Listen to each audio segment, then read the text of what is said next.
Hi, I'm Evan, And I'm Josh. and this is Industry News.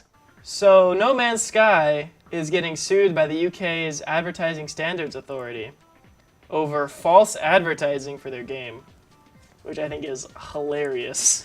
Well, it seems about right at this point because No Man's Sky, I didn't really super glue myself to the story, but it's really obvious that they were just like, okay, you're gonna be able to do this, and I actually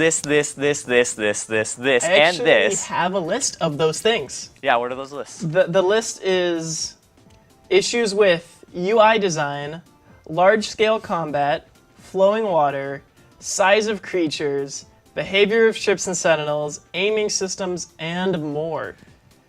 It's an unbelievable list, and I don't know how this game was ever made. I'm gonna have to agree with you because they didn't get flowing water right. I thought that would have been something relatively simplistic that a lot of games have.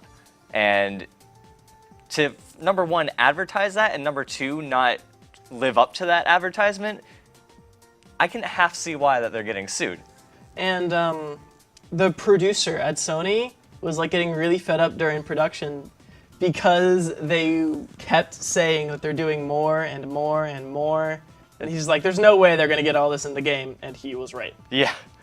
Saying that they're doing more is just like, okay, we have an idea, but we're also fixing the millions of bugs that we were also trying to do earlier. So we're doing more, but at the same time... doing less. Yes. Battlefield 1 now has new details about their campaign and how they're going to, spice up the World War I genre of classic shooters and such. So instead of focusing on one guy for the entire campaign, they're having the campaign split up into 5 different sort of sections to where you can play as the Red Baron.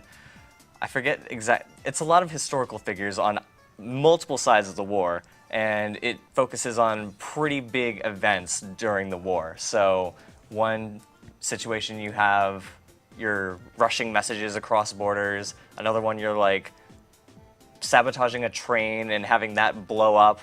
And then the third one, you're playing as the Red Baron and fighting people in the sky. That's pretty interesting because instead, there's been games I think Call of Duty Modern Warfare, the whole series. Right. Where you start the campaign and then that character dies and you play as someone else, but you're still playing on the same side. Huh.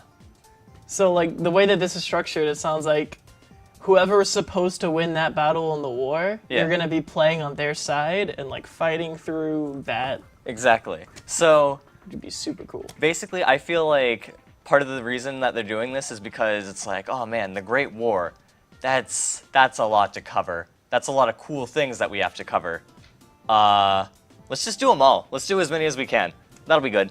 And I feel again, I'm not following this game too much, but I feel like that's a really cool idea because I'd like to play as the Red Baron and, blow up a train and everything. At least they're not doing trench war, so the game will be fun to play. That's very true.